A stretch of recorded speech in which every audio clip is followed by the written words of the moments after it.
मला सांगा तुमच्यापैकी किती जणांनी मार्वेलची किंवा हॅरी पॉटरची सिरीज पाहिली?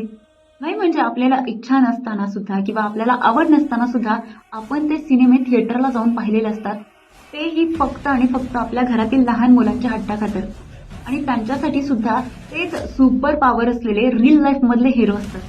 पण आपल्या मराठमोळ्या मातीत किंवा भारताच्या या भूमीमध्ये असे कित्येक हिरोज होऊन गेलेले आहेत ज्यांच्याकडे कोणतीही सुपर पॉवर नव्हती आणि फक्त हे राज्य व्हावे ही श्रींची इच्छा या शब्दाखातर आपल्या प्राणांची आहुती देणारे कित्येक मावळे आपल्याला पाहायला मिळतात. आणि म्हणूनच तुमच्या घरातील येणाऱ्या प्रत्येक पुढच्या पिढ्यांना हिरो म्हणजे काय असतात हे जर तुम्हाला दाखवून द्यायचं असेल तर छावा हा चित्रपट सिनेमागृहात जाऊन आवर्जून बघा. आणि जर तुम्ही पाहिला असेल तर या चित्रपटाच्या तुमच्या प्रतिक्रिया काय आहेत हे मला कमेंट बॉक्समध्ये कळवायला विसरू नका. जय शिवराय.